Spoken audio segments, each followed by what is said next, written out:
Masechet Yebamot Daf Memvav. On était en train d'expliquer qu'un goy, il ne possède pas le corps de son éved. Il ne possède que le travail de son éved. Et quand il vend son éved à un juif, donc finalement, il lui vend que son travail. Et on a dit, puisque le goy est parti se tremper pour se libérer en fait de son statut de éved, alors il a acquis son corps. Kid Rava, comme Rava nous a enseigné, d'Amar Rava, Hekdesh. Rava nous a enseigné que le Hekdesh, si lorsqu'on a un prêteur, Réhouven, qui prête de l'argent à Shimon, d'accord? Shimon, il prend son taureau et il le met en hypothèque pour le mallever. Il lui dit, si je ne te paye pas ma dette, alors tu prendras mon taureau. Maintenant, il change d'avis, il prend son taureau et il le rend Hekdesh pour le Mizbeach. Ou alors, par exemple, le Chametz. Par exemple, un juif qui a emprunté d'un goy. Et il lui dit, voilà, tout mon Chametz, je te donne, si je ne te rembourse pas, il est à toi. Et lorsque ça arrive la 6e heure, il lui a pas vendu son Chametz. Il lui a dit, si je ne te rembourse pas, il est à toi. Donc quand arrive la 6e heure, il y a un interdit sur ce Chametz. Et si on ne l'a pas brûlé, ou on ne l'a pas vendu, on n'a plus le droit de le consommer après, même après Pessah.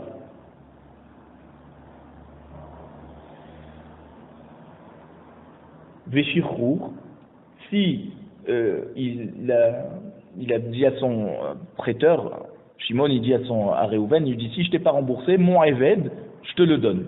D'accord? Tu pourras prendre mon éved. Et il a changé d'avis, il a libéré son éved. Shimon, il a libéré son éved. Dans tous ces cas, Mafkin Mideshebud. On a dit, par le Hekdesh, le Issur Chametz et la libération du éved, lorsque ça veut dire l'hypothèque ne peut rien changer. Et le prêteur aura perdu son argent. Pourquoi? Parce que le prêteur n'acquiert pas le corps de ces choses. Il acquiert plus ou moins la valeur, la garantie bancaire, on va dire. D'accord? Mais le éved reste à l'emprunteur. Le Chametz reste à l'emprunteur. Le Hekdesh, le taureau qu'il a rendu Hekdesh, il reste sous la propriété de l'emprunteur. Donc si l'emprunteur a changé d'avis et il a rendu Hekdesh, ou il a libéré le éved, ou il n'a pas vendu le Chametz, donc il a perdu sa valeur, il faut le brûler maintenant ce Chametz. Il y a Issur Hana'a dessus, d'accord? Et bien le prêteur il aura perdu. Mais Tiv Rafrizda il demande, mais voici qu'on a enseigné dans la Mechilta de Parashat Bo, Perek Tetvav, Maase Bibloria Hadioret. Voici l'histoire de Bloria, une convertie, chez Kadmu Avadeha, Vetavlu Lefaneha. Donc, les serviteurs de cette Goya, ça veut dire de cette convertie, pardon, ils sont partis au mikvé se tremper pour aussi être juifs. Lefaneha, avant qu'elle va se convertir, alors qu'elle était encore Goya, ils sont partis se tremper au mikvé. Et donc l'histoire est arrivée devant les oreilles de Chachamim, et Chachamim ont dû discuter, est-ce qu'ils sont libérés ou non, puisqu'ils étaient des esclaves et qu'ils n'ont pas été libérés de leur esclavage, ils peuvent se tremper 10 fois dans le mikvé pour se considérer comme libres, et ben ils ne seront pas convertis et ils resteront des esclaves. Ve'amrou, qu'est-ce qu'ils ont tranché Chachamim? Ils ont dit oui, Kanu Atzman Benechori. Ils ont acquis leur liberté par ce mikvé. Les Fanea in Leacharea lo. Rafrizda, il nous dit alors, de cette histoire, on voit que seulement s'ils se sont trempés avant qu'elles se convertissent, là ils sont des hommes libres. Pourquoi? Parce que eux ils sont convertis et elle est Goya. Et on a dit, un goy n'acquiert pas le corps du juif.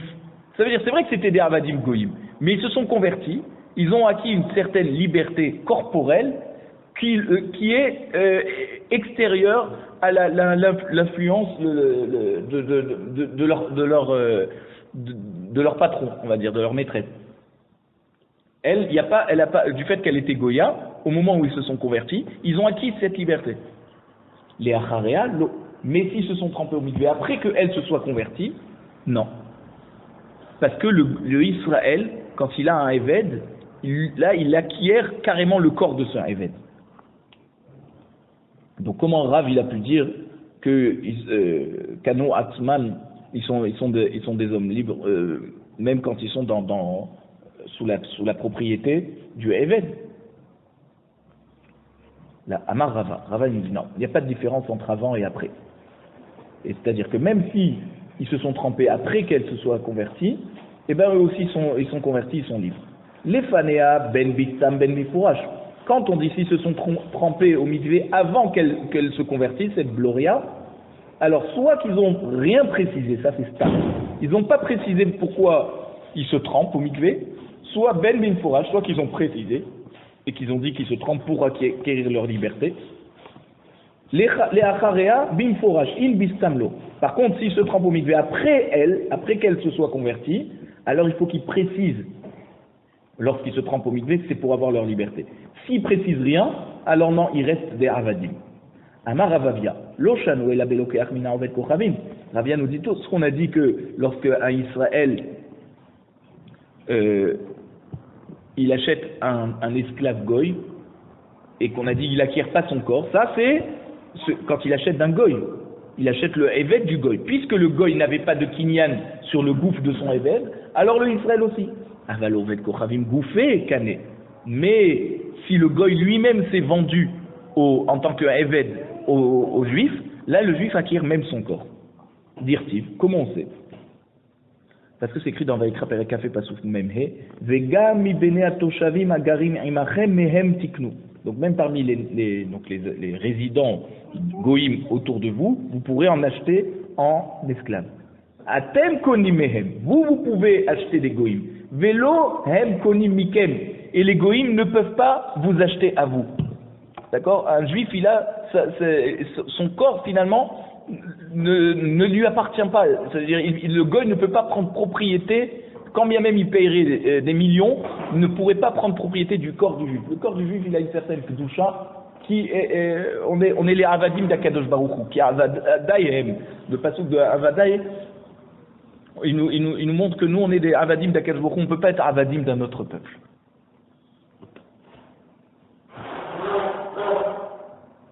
Alors on a dit Atem konimehem, vous pouvez acheter des goïm, Velohem konimikem, et les goïm ne peuvent pas vous acheter, Velohem konim zemizé, et les avadim, ça veut dire les goïm, ne s'achètent pas eux-mêmes. Ça veut dire un goïm ne peut pas, en achetant un Eved, prendre la propriété du corps de ce Eved.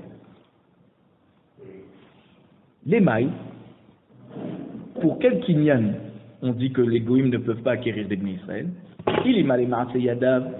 Si on dit que c'est par rapport aux actions, au travail du Eved, ça veut dire que même si un goy achèterait un juif en esclave, le travail de ce juif, le travail de cet esclave ne lui appartiendrait même pas, tellement le juif a une liberté extraordinaire. À tout Oved Kochavim lo kanele Israël, tu voudrais dire donc un goy ne peut pas acheter un juif, les Ma'aseyadav, même pour son travail, Ve'ak, tu vois, c'est écrit dans la Torah, toujours dans Vaikra, Perek Kafé, la Pasuk Mem Zayin. Il y a écrit Ve'chitasig yad ger ve'toshavimach umach achichaimo ve'nimkar le ger toshavimach ole eker mishpachat ger. Qu'est-ce que ça veut dire ole eker mishpachat ger? Ve'amar mar, il nous explique mishpachat ger, ze a oved kochavim. Ça veut dire, c'est quoi ze a oved kochavim? C'est un juif qui s'est vendu à un goy. Donc si un goy peut acheter un juif, alors pourquoi on dit que même le travail du juif, le goy ne peut pas le posséder, et la lave les bouffer. Donc le passou, quand il nous a parlé de qu'on peut acheter un juif, c'est le travail du juif, mais le corps du juif, non. Vekamar achamana, la Torah nous a dit Atem konimehem afilu bouffer. Vous, les Bnei Israël, vous pouvez acheter des goïm, même leur corps. Vous avez une possession généralisée sur le Eved. Et donc il y a même un kinyan à gouffre. C'est une page importante. Parir Rav Acha. Rav Acha, il pose la question sur la preuve de Rav Avia, il dit Ema bechas pa ubitvila. Alors, si tu dis que le juif il achète le goy, donc c'est ou avec l'argent, ou alors s'il le trempe au mikvé en tant que Eved. Alors il a une possession sur le Eved. Donc même si le goy va se tremper pour se libérer ou pour se convertir, Il peut pas, puisque le juif, on a dit, il possède même le corps du Eved. Mais par contre, s'il a acheté le goy avec de l'argent et il ne l'a pas trempé en tant que Eved, alors là, il possède que le travail de ce Eved. Et si le Eved est malin et il va aller se tremper, alors il va pouvoir acquérir sa liberté. Kashia. Donc, il y a une question sur Rav Avia. Parce que Rav Avia n'a pas précisé si il a été acheté avec de l'argent ou il a été trempé en tant que Eved. Amar Shmuel. Shmuel nous dit Vetsarir letokfo bamaim. Il dit c'est pas seulement que Israël doit tremper le Eved en tant que Eved au mikvé, c'est qu'au moment où il le met dans l'eau, il faut qu'il lui ça veut dire il faut que quand il mette le Eved dans l'eau, il faut qu'il le fasse porter quelque chose de lourd dans l'eau pour que ça prouve que quand il est en train de se tremper, c'est pour devenir un Eved. Donc il faut un geste particulier lorsque le goy est trempé dans l'eau pour montrer qu'il ne se trempe pas pour être libre ou se convertir. Il se trempe pour être un Eved. Et pourquoi il le trempe de toute façon alors? Donc c'est pour en fait acquérir même le corps du Eved. Parce que s'il ne le trempe pas, juste il achète, alors il acquiert que le travail du Eved. Regardez comment le mikvé a cette force de rendre juif, de rendre Eved, de faire sortir d'un Eved à la liberté. Ça c'est le qui haï des Minyamin Avdé des Ravashi, comme l'histoire de Minyamin qui était l'esclave de Ravashi. Et quand Ravashi il a acquis cet esclave du Goy, Baal et Atboulé, Ravashi a voulu le tremper dans l'eau, dans le mikvé, pour qu'il soit un Eved Kenani. Masre, Nihalayhu, les Ravina ou les Rav Acha Berede Rabba. Donc il a transmis ce Eved à Ravina et Rava, le fils de Rava, pour qu'ils aillent le tremper. À Marlehu, il leur a dit Hazou deminaihu kabaenale. Faites attention que quand vous le trempez dans l'eau, il faut bien le tremper avec la kavana qui soit un Eved Kenani. Pas parce que si lui il a sa kavana de se tremper pour être libre, alors je vais vous traduire en justice, il leur a dit. Vous allez devoir me payer ce que j'ai payé pour ce Eved. Rémoulé, Arvesa Betsavré. Alors qu'est-ce qu'ils ont fait? Ils lui ont mis une corde autour du cou à ce Eved, Arpoulé. Ils ont bien sûr pas serré la corde, ils ont desserré cette corde. Vetsam Timoulé. Et l'ont donc ils l'ont desserré. Ils l'ont desserré. Ils l'ont desserré. Et ensuite, donc ils l'ont fait rentrer mais la corde était quand même bien, elle l'entourait bien. Pour que l'on puisse rentrer dans le lien, c'est certainement ça. Arpoulé, on va voir. La Gemara dit pourquoi ils ont desserré la corde. Qui est ridelo leve khatitsa, exactement. Pour qu'il n'y ait pas khatitsa, pour que l'eau puisse pénétrer de partout. Ça me timoulé, mais ils ont quand même mis la corde assez serrée quand même. Qui est ridelo likdem velema lechem menchorim anitovel. Pour ne pas qu'il les devance et ils disent au moment où ils se trempent, je me trempe pour acquérir ma liberté. Bahadé des dalé reché mimaya. La Gemara nous répond, quand ils ont sorti la tête de l'eau, de ce Eved, anroulé, zulta detina areché. Ils ont mis ça veut dire, quand il s'est levé de l'eau, ils ont mis un seau rempli de boue sur sa tête qui était lourd à porter. Ve'amroulé zilamte les bémarach. Et ils lui ont dit, prends ce seau et amène-le chez ton maître. Donc là, ils ont montré qu'ils ont fait une action pour montrer bien que ce Eved s'est trempé en tant qu'un Eved. Amarlé Rav Papa et Rava. Rav Papa, il raconte à Rava, il lui dit, Chazimar, Hané Debe Papa Bar Abba. Regarde les gens de la maison de Papa Bar Abba. Des Yahvé Zouzé les Inché Likra Gaïrou, qu'ils payent leur dette au roi, c'est-à-dire, ils payent les dettes au roi, même pour les goïms qui travaillent chez eux à la maison et qui payent pas leur dette. Donc ils payent pour ces goïms qu'ils embauchent chez eux. Méchar Bédé Bévou. Et comme ils ont pas de quoi payer, alors ça devient des esclaves. Donc les Bnei Israël, la famille de Papa Baraba, payent l'impôt sur la tête. Chaque tête avait un impôt à payer. Donc ils payaient pour les goïms qui travaillaient chez eux, et en retour ces goïms devenaient des avadim pour cette famille. L'ikra Gaïhou, c'est quoi ça? Alors, l'ikra Gaïhou. Alors, il y avait Zouzé Linche l'ikra Gaïhou, ça veut dire, Ikra Gaïhou, c'est la tête, ça veut dire l'impôt par tête. Ou Meshar Bede Beoué en retour, donc ces goïms se deviennent avadim. Kinafke Triche Gita Decheuta. Et quand ils veulent devenir libres, alors ils ont besoin alors on pose la question, est-ce qu'ils ont besoin d'un contrat de libération, un get shirur, ou pas? Parce que finalement, ils n'avaient pas, c'était juste leur travail qui était acquis au Bnei Israël, mais pas leur corps. Donc est-ce qu'ils ont besoin d'un get shirur ou pas? Amarle, Rava il répond à papa, Iku shechivi, lo amrelechu hamilta. Il dit, si j'étais mort maintenant, il n'y aurait personne qui vous aurait dit quel est le din sur eux. Après Amar Rav Shechet. Il dit, voilà ce qu'il m'a enseigné Rav Shechet. Vous voyez, la transmission de chaque enseignement de Torah, on doit se sentir unique à l'avoir, et donc fait attention à ne pas l'oublier pour pouvoir le transmettre. Il dit, Mohar Kaihu Dehane, donc le tampon voilà, le cachet qui stipule qu'ils sont avadim, betafsa de malka manach. On le pose sur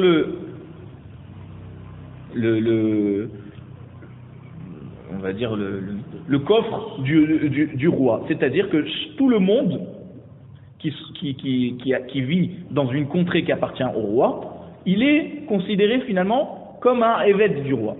Ou malka ama, et le roi a dit, man delo yahiv keraga, celui qui ne paye pas l'impôt par tête, mishtarbad le man de yahiv keraga.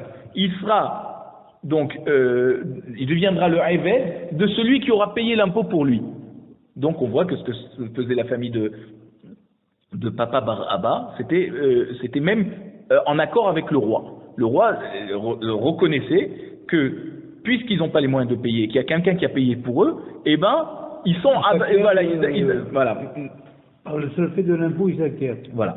Rabbi Chia bar Abba, Ikla les Gavla. Un jour, Rabbi Chia bar Abba est arrivé dans un endroit qui s'appelle Gavla. Haza benot Israël, il a vu des filles juives.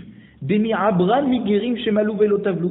Elles s'étaient mariées avec des convertis qui avaient fait la mila, mais qui ne s'étaient pas trempées au mikvé. Elles sont tombées enceintes. Vahaza hamra de Israël, des mazgé ovde kochavim veshatou Israël. Il a vu que les goïms mélangeaient le vin des juifs dans l'eau et ils le donnaient aux Bnei Israël et les Bnei Israël buvaient. Vahaza tourmoussim des chakle ovde kochavim vachle Israël. Et il a vu aussi que les goïms faisaient cuire des légumineux, d'accord, en salade comme ça. Tourmous, ouais. C'est toutes sortes de léguminés. C'est rond comme une lentille. Et c'est très amer. Donc il faut le faire cuire 7 fois, jusqu'à qu'il devienne doux. Et donc on le mangeait ça comme un dessert. Et ça, les goïms le faisaient cuire, donc il y avait bichou goï, et les Bnei Israël mangeaient de ça. Vélo amar, léou, vélo midi. Rafria Baraba, il leur a rien dit. Il les a pas empêchés de continuer à faire ça. Atal et Kameh des Rabbi Yochanan.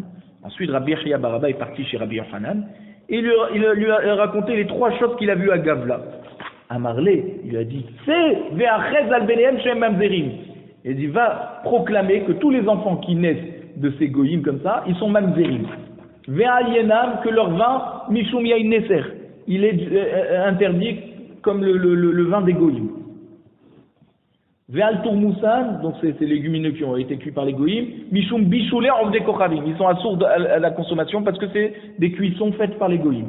Les fiches enan bnei Torah. Parce que les gens de Gavla ne sont pas des Bnei Torah. Comme c'est pas des Bnei Torah, il faut être mahmir avec eux et leur dire vos enfants sont mamzerim pour qu'ils fassent attention à ne plus autoriser ces choses. Maintenant, on nous dit al-Benehem chez mamzerim. Comment pourquoi il dit sur leurs enfants ils sont mamzerim? Rabbi Yochanan est armé. Parce que Rabbi Yochanan il va d'après sa chita. De Amar Rabbi Chia Baraba Amar Rabbi Yochanan, Léolam em ger absheimol veitbol. Rabbi Yochanan nous a dit, un converti, c'est seulement une fois qu'il a fait la mila et qu'il s'est trempé au mikvé. Il ne s'est pas trempé au mikvé, sa mila elle vaut rien en fait. Elle le laisse goy. Donc c'est comme si que Vekivan de l'otavil, oh Oved Kochavim, puisqu'il n'a pas fait la Tvila, il est encore goy. Amar Rabba Bar Hanan Rabbi Yochanan, Oved Kochavim, Ve'eved al-Bat Israël, Avlad Mamzer. Et s'il est goy, alors Rabbi Yochanan a dit un autre enseignement qui a été ramené par Rabba Bar Hanan, qui dit qu'un Eved ou un goy qui va avec une fille juive et il la met enceinte, et ben l'enfant il est Mamzer. Donc c'est pour ça qu'il a dit va proclamer que leurs enfants sont Mamzerim. Ve'aliena Mishum Yain Neser. Pourquoi leur vin il est considéré comme Yain Neser, même si le goy n'a pas touché dans le vin lui-même, et quand on mélange avec de l'eau, d'accord, ça veut dire on ne touche pas le vin directement, on met de l'eau, il y a un mouvement qui se crée dans le keli. Et ben Mishum, pourquoi il dit que c'est quand même Yain Neser? Mishum lach amrin nezira, c'est pas parce que on dit c'est cet exemple qu'on dit au nazir, sechor les karma lotikrab. Il dit, va faire du business autour de la vigne, mais tu ne t'en approches pas. Ça veut dire, bien sûr que ce qui est interdit au nazir, c'est de manger du raisin, de boire du vin, tout ce qui est lié avec le raisin. Mais lui, au nazir, on lui dit, ne t'approche pas de la vigne. Donc c'est pareil, c'est Bnei Israël, on leur dit, leur vin qui est mélangé, le vin juif qui est mélangé avec de l'eau qui a été rajouté par les goïms, il est Yain Neser. C'est pour les écarter qui n'arrivent pas au vrai Yain Neser. Ve'al tourmoussan, mishum bishul le'ov de kochavim, on a dit donc les tourmoussim, ces légumineux, ils sont assourds parce que c'est bishul goy, ça a été cuit par un goy. Les filles chez Enan Bnei Torah. Pourquoi on leur dit ça? Parce que les gens de Gavla ne connaissent pas bien la Torah. Et donc, si on leur si on leur autorise de manger ça, parce que vous savez que bishul goy c'est quoi? C'est quelque chose qu'on pouvait manger cru et qui a été cuit par le goy. Or, ces tourmoussim, il fallait les faire cuire 7 fois pour pouvoir les consommer. Et malgré tout, il leur a dit c'est bishul goy. Pourquoi? Pour qu'ils n'arrivent pas à transgresser un bishul goy de quelque chose qui se mangeait cru. Ah, Bnei Torah, charé. Si c'était donc des Bnei Torah, alors il leur aurait autorisé de manger les tourmoussim qui ont été cuits par un goy. Parce que ça ne se mange pas cru. Ve'amar Shmuel bar Rav Yitzchak mishmederav kol hanechal kemot sheu chai en bo mishum bishul le'ov de kochavim. C'est que Rav nous a enseigné que tout ce qui se mange cru, qu'on n'a pas besoin de faire cuire, alors même si le goy l'a fait cuire, eh ben, lui il dit qu'il n'y a pas de bishul goy.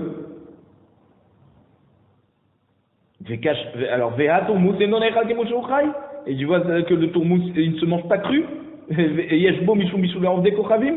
Et pourtant, tu dis qu'il y a Bishul Goy. La Gemara répond, Rabbi Yochanan qui idach lishna suviral. J'ai effectivement, Rabbi Yochanan, il pensait comme un autre enseignement qui était, il y avait 2 versions dans l'enseignement de Rav. Et des Amar Rav Shmuel bar Rav Yitzchak mishmei Rav, la deuxième version c'est ça, au nom de Rav. Kol she en ole al shulchan melachim, le'echol bo et tapas, en bo mishum bishul le'ov de kochavim. C'est un autre critère. Tout ce qui ne monte pas, c'est-à-dire tout ce qui ne se présente pas sur les tables des rois, alors il n'y a pas Mishum Bishulé of de Kochavim. Et ces tourmoussim, comme il faut les faire cuire 7 fois, c'est vraiment quelque chose pour les pauvres. C'est pas, ça monte pas sur les tables c'est pas présenté sur les tables des rois. C'est pour ça que, normalement, c'est mouta. Ah, avec Ta'ama, Denam Bnei Torah. Et pourquoi on leur a interdit? Parce qu'ils sont pas Bnei Torah, ils vont pas faire la différence entre ce qui se présente sur les tables des rois ou pas. Ah, Bnei Torah, charé. Mais pour des gens qui connaissent la halakha, alors ils pourraient manger des tourmoussim parce que il n'y a pas à craindre que si on leur autorise à manger des tourmoussim, ils vont transgresser Bishul Goy. Donc vous voyez, en fait, il y a 2 critères pour Bishul Goy. Ce qui se mange cru, d'accord? Alors donc on peut le cuire lui, le goy. Voilà. Donc le premier qu'on a dit, que tout ce qui se mange cru,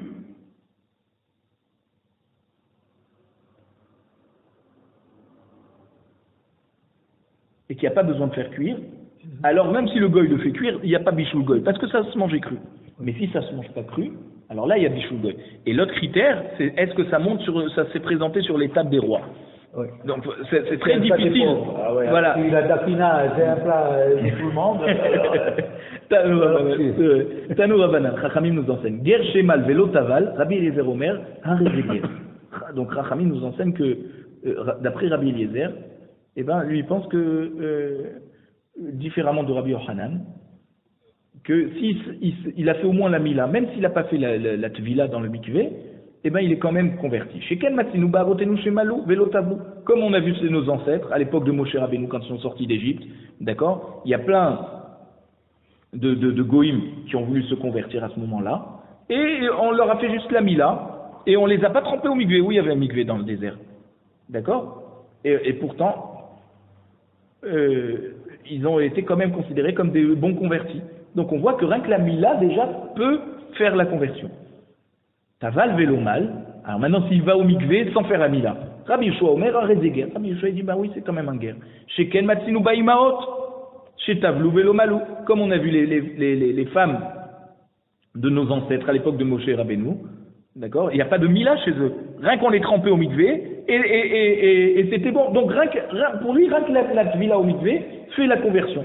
Même si c'est un garçon, normalement, il doit faire la mila aussi. Mais en tout cas, déjà, rien qu'avec la tvila, il y a la conversion. Il ne parle pas de l'ordre. Il dit simplement, si on a fait que la tvila, lui, il autorise Rabbi Yoshua. Va Chachamim, non, Chachamim, ni sont d'accord avec Rabbi Eliezer, ni Rabbi Yoshua. Chachamim omrim, taval vélo mal. S'il fait la tvila sans la mila, ou alors mal vélo taval. S'il fait la mila sans la tvila, en guerre ad sheimol veitbol. Il ne sera pas converti jusqu'à qu'il fasse la mila et la tvila. Rabbi Yoshua, Namim Nelaf Me Avot. Et Rabbi Yoshua, on va poser la question. Rabbi Yoshua, on pose la question, on dit, mais si Rabbi Yoshua, il pense que s'il a fait la tvila au mikvé sans faire la mila, il est quand même converti. Donc on voit que il est cholek sur Rabbi Eliezer, qui pense. Donc ça veut dire il est pas d'accord avec Rabbi Eliezer, puisque Rabbi Eliezer il nous dit s'il fait la mila sans la tvila, il est quand même converti. Et Rabbi Yoshua il dit s'il fait la tvila sans la mila, c'est un converti. Donc on voit que entre Rabbi Eliezer et Rabbi Yoshua, il y a une marloquette sur savoir qu'est-ce qui est le plus important. Est-ce que c'est la mila ou c'est la tvila? Alors on dit mais alors Nami Nelaf Me Avot, lui aussi il peut apprendre des avot qui étaient convertis, même s'ils ont fait la mila, ils n'ont pas fait la tvila. Rabbi Eliezer, et aussi c'est caché sur Rabbi Eliezer. Namin et la imaot. Qu'est-ce que tu dis que la mila c'est la plus importante sans la tvila? Regarde les imaot, elles ne faisaient pas de mila, elles allaient juste au mikvé, c'était bon. Vérité, ma endani nefshar meshi efshar. Si tu veux me dire qu'on peut pas justement comparer quelque chose qui est possible à quelque chose qui est impossible, chez une femme c'est impossible la mila. Qu'est-ce que tu dis? Alors elle s'est convertie juste avec la tvila au mikvé. Oui, mais il n'y a pas de mila en jeu ici. La Gemara te dit non. Ve'atania. Voici que des fois on apprend de quelque chose qui est impossible. C'est-à-dire on apprend un cas lorsqu'il est possible par rapport à un cas où c'était impossible. Puisqu'il y a une braïta qui nous dit Rabbi Eliezer Omer, Minaï le Pessar dorot chez Enba et la Minachulin. D'où on sait que le Korban Pessar des futures générations, on ne peut l'acquérir seulement avec de l'argent choulin. Et on n'a pas le droit de l'acquérir avec de l'argent de Maaser Sheni, par exemple, qu'on devait consommer à Yerushalayim. Tu te dis, si déjà je vais à Yerushalayim pour amener les Korban Pessah, autant que je l'achète avec de l'argent que je ne peux dépenser qu'à Jérusalem, qui est le Maaser Sheni. Nehemar Pessah Bemitzrayim. On l'apprend de Pessah, du Korban Pessah qui a été fait en Égypte. Venehemar Pessah Bedorot. Et la Torah nous a demandé aussi de faire Pessah dans les futures générations. Ma Pessah Amur Bemitzrayim Enba Ela Minachulin. De même que le Pessah qui a été fait en Égypte, puisqu'il n'avait pas eu encore l'ordination, le tzivouï, l'ordre de faire la mitzvah de Maaser Sheni, puisqu'ils n'étaient pas encore arrivés en Eretz Israël. Maaser Sheni, c'est quand il y a une kedusha sur notre récolte en Israël. C'est pour ça qu'on a l'obligation de faire Maaser Rifon, Maaser Sheni, la Trouma, parce que déjà la récolte a une certaine kedusha. La récolte de Chutz Laaretz, il n'y a pas tout ça, ni Maaser, ni rien. Donc quand ils étaient en Égypte, on leur a dit d'acheter avec l'argent de Choulin, d'accord? As Pessah Amour les Dorot, donc ainsi le Korban Pessah pour les futures générations, ça doit être Emba et la Mina Choulin. Ça ne peut être qu'avec de l'argent de Choulin. Même qu'on est déjà rentré en Eretz Israël et qu'il y a des choses qu'on ne peut dépenser qu'à Jérusalem, puisqu'en Égypte c'était que du Choulin, il n'y avait pas encore l'argent de Maaser Sheni, on n'avait même pas besoin d'en prélever. Amar le Rabbi Akiva. Rabbi Akiva dit à Rabbi Eliezer, Vechidani nefshar mishi efshar. Est-ce que tu peux comparer quelque chose qui est possible à quelque chose qui n'est pas possible? En Égypte, il n'y avait pas possibilité d'acheter le Korban Pessah avec l'argent de Maaser Sheni, puisqu'il n'y avait pas ce concept de Maaser Sheni. On était encore en Chutz Laaretz. Alors qu'est-ce que tu me dis si, même quand on est en Eretz Israël, que j'ai la possibilité d'acheter ou avec du choulin ou avec du Maaser Sheni, je ne peux qu'acheter que du choulin. Mais qu'est-ce que tu compares avec l'Égypte? L'Égypte, c'était pas le même cas de figure. Il n'y avait pas il y avait pas de choix entre Maaser Sheni et choulin. Il n'y avait que choulin. Amarlo, Rabbi Eliezer et Rabbi Akiva, Afalpi chez Yefshar, Reayak Dolahi. Même que dans Pesach Mitzrayim, on ne pouvait pas amener avec l'argent du Maaser Sheni, on ne pouvait pas acheter le Korban Pesach avec l'argent de Maaser Sheni, mais il y a quand même une preuve, une grande preuve. Venilma Demena. Et on va apprendre de ça pour tous les autres Korban Pesach. Donc pareil, on ne peut pas dire que Rabbi Eliezer n'a pas appris du cas des Imaot, qu'elle se trempait, elle ne faisait pas la Mila, parce qu'on ne peut pas comparer de quelque chose qui est possible à un converti. Lui, il a la Mila à faire. Ouais. Voilà, donc on peut pas dire qu'on ne juge pas d'un cas possible par rapport à un cas impossible, parce que tu vois que dans Korban Pessah, on a appris d'un cas impossible pour un cas qui était possible. C'est-à-dire un cas de Korban Pessah en Égypte où ça n'était pas possible d'amener avec du Maaser Sheni. Et on a quand même appris pour le Pessah en Eretz Israël que même s'il y a la possibilité d'amener avec du Maaser Sheni, on ne le fait pas. Et là, la Gemara nous dit, on tourne la page, Betaval, Velomal, Koule Alma Lopligé. Bien sûr que lorsque le converti s'est trempé au mikvé sans la Mila, tout le monde est d'accord. Que quoi? Des Méhané. Ça veut dire que rien que cette vie-là, sans la Mila, elle marche, elle l'a rendue juive. Les deux, ils apprennent comme le cas des Imaot, qui pliguaient, alors, quand il y a une marloquette entre Rabbi Eliezer et Rabbi Yoshua, Bémal Velotaval. S'il a fait la Mila sans la Tvila au mikvé. Regardez la force du mikvé. Rabbi Eliezer, Yalif me Avot, et Rabbi Yoshua, Be Avot Nami Tvila Ava. Alors, Rabbi Eliezer, il dit, on apprend des Avot, eux, ils faisaient la Mila sans Tvila, donc ça marche. Même si le Eved, il a fait que la Mila sans le mikvé, il est converti. Rabbi Yoshua, il dit, non, quand tu parlais Avot, même les Avot, ils se trempaient au mikvé. Ils ne faisaient pas que la Mila, ils faisaient aussi le mikvé. Donc c'est pour ça que le mikvé c'est important. Et d'après Rabbi Yoshua, s'il a fait que la Mila sans le mikvé, eh ben ça ne vaut rien. Mais n'allez, d'où c'est Rabbi Yoshua que nos ancêtres, ils se trempaient au mikvé? Ilima, midirtiv, lechela am vekidashtam ayom umachar vechibetsu simlotam, comme c'est écrit dans Shemot Perek Yutet Pasuk Yud, juste avant le Matan Torah. Akadosh Baruch Hu, il a dit à Moshe, tu vas les sanctifier aujourd'hui et demain, et ils vont laver leurs vêtements. Uma bemakom shen ta'un kibous. Si déjà dans un cas où on n'a pas besoin de laver le linge. Pourquoi? C'est quand, par exemple, Baal Keri, quelqu'un qui a eu une relation avec sa femme, d'accord, même s'il y a du Keri qui a touché son semence séminale, qui a touché son vêtement, il n'y a que lui qui doit se tremper au mikvé, pas le vêtement. Alors si on m'a bemakom shen ta'un kibous ta'an tvila, donc le Baal Keri, il a quand même besoin de se tremper au mikvé. Makom chez Ta'un Kibous, pour Matan Torah, que Akadosh Baruch Hu a demandé au Bnei Israël de laver le linge, et Nodin chez Ta'un Tvila, quand il a dit Veki d'Ashta, c'est quoi qu'ils vont se sanctifier? C'est qu'ils vont aller au mikvé. Vedilman et Kioud Be'alma, peut-être qu'Akadosh Baruch Hu voulait juste qu'il soit propre, mais pas la Tvila de Tahara, Kibous laver le linge. Alors, Vedilman et Kioud Be'alma, peut-être qu'Akadosh Baruch Hu voulait juste qu'il se lave, pas par rapport à la Toum'a. C'est juste par rapport à la propreté, pour que les vêtements, c'est-à-dire, excusez-moi, pourquoi il leur a demandé de laver le linge? Juste pour qu'ils soient propres.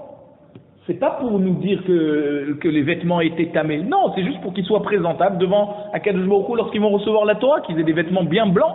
C'est pour ça qu'il leur a demandé de laver le linge. Pas parce qu'il fallait sortir le linge de la Toum'a. Qu'est-ce qui nous prouve ça? C'est la question qu'on demande. Et là, donc on dit, c'est pour ça qu'on peut pas se fixer par rapport à ce pasouk, et on apprend d'un autre pasouk.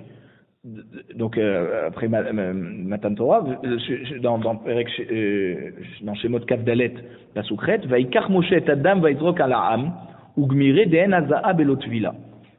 Donc lorsque Moshe a aspergé les Bnei Israël avec le sang, alors on apprend qu'il n'y a pas de hazaa, d'aspersion, sans au préalable avoir fait la tvila. Donc, bien sûr que nos ancêtres se trempaient au mikvé. Où c'est qu'il y a marqué ça, qu'il n'y a pas d'aspersion? C'est une halakha. On n'a pas le droit d'asperger quelque chose qui, au préalable, on ne lui a pas fait la tvila. Or, chez Rabbeinu, on nous appelle un passou qu'il a aspergé les gens avec le sang. s'il les a aspergés avec le sang, c'est qu'au préalable, ils avaient été au mikvé. Donc on apprend de là qu'ils allaient au mikvé. La Gemara demande, Rabbi Yoshua, Tvila Beimaot Minalan, d'où c'est Rabbi Yoshua que nos femmes, ancêtres, nos matriarches, elles se trempaient au mikvé? Svarahu, lui il apprend par la logique. Il n'y a pas de pasouk, mais il dit comme ça. Des imken, Bamé Nichnetsu Tachat Kanfe Ashrina, quel ma'asé les femmes ont fait pour pouvoir rentrer sous les ailes de la shrina? C'est sûr qu'elles ont fait un ma'asé. Quel est le ma'asé qu'une femme peut faire? Elle ne peut pas faire la mila. D'accord? Donc quand elles se sont converties, comment elles se sont trempées? Quel ma'asé elles ont fait pour rentrer dans le peuple juif? C'est qu'elles ont été au mikvé. Ça c'est la logique de Rabbi Yoshua. Amar Bechaya Baraba Rabbi Yochanan. Les olam et nos guerres, ad sheimol veitbol. Voilà, on a dit au nom de Rabbi Yochanan qu'il n'est pas converti tant qu'il ne fait pas la mila et le mikvé. La Gemara demande Pshita, c'est évident que la halakha est toujours comme Chachamim. Qu'est-ce que Yachid Verabim? Halakha Kerabim? Lorsqu'on a un avis unique par rapport à la majorité, on se fixe toujours par rapport à la majorité. Alors on dit Man Chachamim, qui c'est Chachamim qui ont dit ça dans la Braïta? Rabbi aussi. C'est Rabbi aussi. Donc c'était pas un Chachamim, c'était pas une majorité, c'était 1 contre 1. Et c'est pour ça qu'on a précisé, Rabbi Yochanan a précisé que la halakha est comme Rabbi aussi qui pense qu'il faut la mila et le mikvé. Détania, parce qu'on a enseigné dans une braïta. Comment on sait que la halakha est comme Rabbi aussi? Haresheba, il est venu se convertir. Ve'amar malti velotavalti. Il dit j'ai fait que la mila mais j'ai pas fait le mikvé. Madbilin oto, on le met au mikvé. Vuma bekar. Alors on dit, donc ça veut dire on n'a pas besoin de vérifier si quand il a fait la mila, il a fait avec la kavana de faire la mitzvah de mila. Parce que s'il s'est trempé, alors c'est bon. Divrei Rabbi Yehuda. Ça c'est d'après Rabbi Yehuda qui dit que finalement c'est la tvila au mikvé qui va fixer sa conversion. Qu'est-ce qu'il appelle la kavana de mila? Peut-être qu'il le fait pour la refoua, pour ne pas avoir de maladie. Ah. Voilà. Donc il faut une kavana de faire pour la mitzvah de Mila. C'est comme ça qu'il montre qu'il rentre dans le peuple juif. Ça c'est Rabbi Yehuda. Rabbi aussi, Omer, en madbilin. Il dit non. Si il nous dit qu'il a fait que la Mila, il n'a pas fait le mikvé, on le met pas au mikvé. Parce qu'on craint peut-être que c'est un arabe ou un Givroni que eux de toute façon ils font dans leur religion la Mila et que c'est pas du tout pour rentrer dans le peuple juif qu'il a fait ça. Donc qu'est-ce qu'il faut faire? Il faut lui faire le piquer et faire sortir une goutte de sang de cette mila, atafat dam. D'accord? Et seulement après on peut le mettre au mikvé. Les fikar, la Braïta nous dit matbilin ger beshabbat.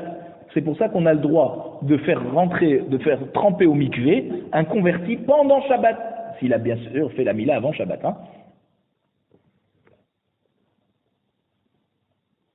Parce que, divrei Rabbi Yehuda, d'après Rabbi Yehuda, parce que Rabbi Yehuda, il dit que du moment où il a fait la mila, c'est bon. Le mikvé vient juste que valider, en fait, quelque chose qui est déjà au préalable effectué. Donc, c'est pour ça que la mila, c'est le plus important. Donc, s'il a fait Shabbat, on peut le tremper au mikvé pendant Shabbat après. Rabbi aussi Omer, en madbilin. Rabbi aussi dit non, pas du tout, c'est la tvila au mikvé qui va valider sa lidaïté. La tvila, le fait de le tremper au mikvé, c'est ça. Donc si on le fait pendant Shabbat, alors c'est comme si qu'on arrange un kéli. Il va avoir une nouvelle neshama. C'est à ce moment-là que quand on va le tremper, donc on n'a pas le droit d'arranger quelque chose pendant Shabbat. De le faire passer du statut de goy au statut de juif. Donc il faut qu'il ait fait la mila avant. Et la tvila aussi au mikvé avant. Amar Mar, il nous dit les fichach madbilin gerbe Shabbat. On a dit dans la Braïta, au nom de Rabbi Yehuda, qu'on a le droit de tremper le converti pendant Shabbat. Pshita, bien sûr, s'il a fait la mila avant Shabbat, on peut le faire tremper pendant Shabbat. Pourquoi? Qui van de Amar Rabbi Yehuda, Bahada Sagia, Echad Emalou Lefanenu, Matbili. Puisque Rabbi Yehuda, il a enseigné dans une Braïta que Bahada Sagia, ça suffit avec une des deux conditions, ou la mila ou la tvila. Donc s'il a déjà fait la mila, alors bien sûr qu'on peut le tremper pendant Shabbat. Qu'est-ce qu'on a rajouté? On a juste rajouté un autre paramètre, mais il était déjà juif. La Gemara dit, mais il est efficace. Pourquoi la Braïta nous dit, c'est pour ça qu'on le fait tremper pendant Shabbat? Maoudetema, parce qu'on aurait pu penser, les Rabbi Yehuda tvila ikar, on aurait pu penser que d'après Rabbi Yehuda, qu'est-ce qui est le principal ici? C'est la tvila. Ve tvila be Shabbat, l'eau. et on n'a pas le droit de se tremper pendant Shabbat, des kametaken gavra, parce qu'il arrange la personne, ça veut dire il est en train de former une nouvelle personne. Kamash malan de Rabbi Yehuda oha bare. Et donc la Braïta vient nous dire non. Pourquoi on dit on peut le tremper pendant Shabbat? Pour nous montrer que d'après Rabbi Yehuda, c'est ou l'un ou l'autre qui le rend juif. Il n'y a pas de, ça veut dire c'est ou la Mila ou la Tvila. Donc s'il a fait la Mila avant Shabbat, alors déjà avant Shabbat il était déjà juif et on a le droit de le tremper pendant Shabbat. Mais c'est pas pour nous dire que la Tvila c'est le plus important. C'est pour nous dire que un des deux, d'accord? Étrange ça. Alors Rabbi aussi Omer en matbilin. Rabbi aussi il n'est pas d'accord. Il dit non, on peut pas le tremper pendant Shabbat. Pshita. De Kevan de Amar Rabbi aussi Tarte Ba'inan, Takune Gavra Be Shabbat, Lometakninan. Bien entendu que Rabbi aussi va nous dire que c'est interdit, parce que lui il dit que il faut Tarte Ba'inan, il faut les deux conditions, la Mila et la Tvila au mikvé. Donc bien entendu que si on n'a qu'une des deux conditions avant Shabbat, pendant Shabbat on ne peut pas faire la deuxième condition, parce que si on est en train d'être métaken cette personne. Les deux conditions sont nécessaires. Voilà. Maou Detema. Alors on dit non. On aurait pu penser les Rabbi aussi Mila Aïka. On aurait pu penser que d'après Rabbi aussi c'est la Mila le principal. Vehatam ou Delo Havai Mila Befanenu. Et pourquoi dans le début de la Braïta quand le guerre il arrive et il dit moi j'ai fait que la Mila et j'ai pas fait la Tvila, mais on n'a pas vu que lui il a fait quand il a fait la Mila. Alors c'est pour ça que Rabbi aussi dit on le trempe pas au mikvé. Pourquoi? Parce que comme il a des lo havai mila befanenu, comme la Mila n'a pas été faite devant nous, on craint qu'il fait partie de ces Arabes qui font la Mila de toute façon et que c'est pas du tout pour devenir juif. Aval echad et avia mila befanenu, mais si comme dans la Sefa de la Braïta, il a fait la Mila devant nous avant Shabbat et malit bol zebe Shabbat, alors on aurait pu penser que là Rabbi aussi te dira qu'on a le droit de le tremper au mikvé pendant Shabbat. Kamash Malan, non. Des Rabbi aussi Tartebae. Rabbi aussi nous dit non, il faut les deux conditions avant Shabbat. La Mila et la Tvila. Donc même s'il a fait la Mila devant nous avant Shabbat, on n'a pas le droit de le tremper pendant Shabbat. Parce que c'est à ce moment-là où on va le tremper qu'il va devenir juif et on n'a pas le droit de le rendre juif pendant Shabbat. Amar Rabba. C'est qu'on a vu ça. Voilà. Uvada Hava be Rabbi Chia Barabi. Cette histoire est arrivée un jour au Beddin il y avait une histoire comme ça au Beddin de Rabbi Chia Barabi. Rabbi Yosef Matné, et Rabbi Yosef a enseigné sur cette histoire, Rabbi Yoshaya Barabi, que même Rabbi Yoshaya, le fils de Rabbi, il était là-bas avec Rabbi Chia Barabi, deux frères en fait. Rav Safra Matné, et Rav Safra il enseigne, Rabbi Yoshaya Berabi Chia, c'est pas le Rabbi Yoshaya le fils de Rabbi, c'est Rabbi Yoshaya le fils de Rabbi Chia. Da'ata lekame, donc c'est qui c'est qui est venu devant eux? Ger shemal velotaval, un converti qui a fait la Mila sans le mikvé. Et l'histoire elle s'est passée la nuit. Amarle shehe kanad lemaha venat belinach. Ils lui ont dit reste ici au Beddin jusqu'à demain matin et on te trempera au mikvé. Shma mina, on apprend d'ici. Tlat, 3 halachot. Shma mina ger tzarir shlosha. On apprend d'abord que le ger il a besoin de trois dayanim au moment où il se convertit. Shma mina enogerat sheyamul veitbol. On apprend qu'il n'est pas converti jusqu'à qu'il fasse la Mila et la Tvila.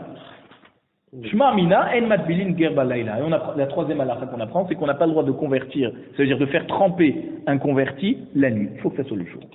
Venema shma mina nami. Et peut-être qu'il y a encore une autre halakha à apprendre de ça. Ba'inan mumchim, on a besoin de chachamim, pas stam 3 gens. Il faut que ça soit des dayanim qui sont experts dans les halachot de la conversion. La Gemara nous dit non. Dilma, de ikal'u. Tu peux pas, peut-être c'était 3 personnes qui se sont. C'est-à-dire, il s'est avéré que c'est vrai que c'était 3 mumchim, mais ikaradin, on n'a pas besoin de réunir 3 dayanim mumchim. Il suffit d'avoir un beddin de 3 personnes et c'est comme ça qu'on le convertit. Amar Bechaya Baraba Amar Yohanan. Ger Tsarir Shlosha. Le ger, il a besoin de 3 dayanim au moment de sa conversion. Pourquoi? Parce qu'il y a un pasouk dans Bamidbar, Perek Tetvav, pasouk Tetvaim, qui dit Mishpat Echad Yelachem Velager. C'est quoi Mishpat Echad? Une seule loi pour vous et pour le converti. Mishpat Ktiv B, donc le mot Mishpat, il est écrit à propos du converti. Et on sait très bien qu'un mishpat, un jugement, ne peut pas se faire avec moins de 3 dayanim. Donc quand il y a une conversion devant nous, c'est comme si qu'on est en train de juger. C'est un jugement. Et là, le jugement ne peut se faire qu'avec 3 dayanim. Tanoura Banan. Misheba ve Amar Gerani, celui qui dit moi je suis converti, et il n'amène pas de témoins ou de preuves qu'il a fait la mila ou le mikvé pour se convertir. Yachol nekablenu. On aurait pu penser qu'on l'accepte comme ça, on n'a pas besoin de le piquer avec une aiguille sur la mila pour faire sortir une goutte de sang et le tremper à nouveau. Talmud Lomar, c'est pour ça que la Torah nous dit dans Vaikra Perek Yutet Pasuk Lamed Gimel, Vechi Yagur Itecha Ger Be'artsechem. C'est quoi Itecha avec toi il habite? Bamurzak Lach, parce qu'il y a une chazaka pour toi qui s'est réellement converti. C'est pour ça, parce qu'il habite dans ton coin, c'est pas qu'il vient de l'autre bout de la terre et te dit je suis converti et tu le crois. Non, c'est parce qu'il est dans ton entourage et que tu vois qu'il s'est réellement converti. Il y a des témoins qui l'ont vu faire la mila pour la conversion, qui l'ont vu se tremper. Ba ve'eda vimo. Maintenant, si le converti il arrive avec des témoins qui attestent qu'il a fait la mila et la tvila pour se convertir. Minaïn, d'où on sait qu'on va croire ce guerre pour dire qu'il s'est réellement converti. Talmud Lomar, Vechi Yagur itecha ger be'artsechem. C'est quoi Vechi Yagur? Vechi Yagur, ça veut dire dans n'importe quel endroit. Chaque guerre qui habite avec toi, tu peux l'accepter. Même si tu n'es pas vraiment sûr qu'il a fait sa conversion, tu peux le considérer parce qu'il est dans ton coin. Quand il est d'un autre endroit et qu'il vient avec ses édim, c'est autre chose. Enli est là-bas, arrête. Quand on dit Be'artsechem, c'est seulement donc en Eretz Israël. Bechutz laaretz minaïn, d'où je sais qu'en Chutz laaretz on accepte des convertis. Talmud Lomar Itera. Itera c'est avec toi. C'est-à-dire Bechol Makom chez Itera. Dans n'importe quel endroit du monde où il est avec toi, il se rapproche de la communauté juive, on l'accepte. Imken Matamud Lomar Ba'aretz. Alors pourquoi il y a écrit Be'artsechem? Ba'aretz sarich le'avireh. Pour te dire qu'en Eretz Israël, il faut amener une preuve qu'il s'est réellement bien converti. Pourquoi? Parce qu'en Eretz Israël, c'est une terre bénie. Et les goïms, ils veulent toujours se rapprocher des juifs en Eretz Israël. Pourquoi? Parce qu'ils voient qu'on a la bracha. Alors peut-être que c'est par intérêt qu'il vient se convertir. Donc c'est pour ça qu'il faut des preuves qu'il a réellement fait sa conversion sérieusement.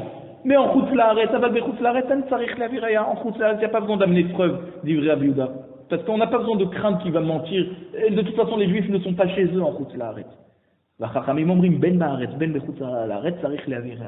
Il dit non, la bracha des juifs, elle est de partout dans le monde. Donc, ils disent que même en Chutz laaretz, il faut qu'il amène des preuves que ses intentions sont réellement bonnes pour la conversion et pas par intérêt.